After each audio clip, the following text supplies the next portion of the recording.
Okay, for this set I pick like 4 to 5 pieces of lashes.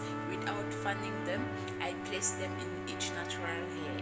Okay, it's something like individual lashes but using volume lash. Okay, so yeah, if it's your first time to stop by, I hope this video will help you, or maybe you love the lashes I did. Okay, and yeah, don't forget to stop by next time, share my video, like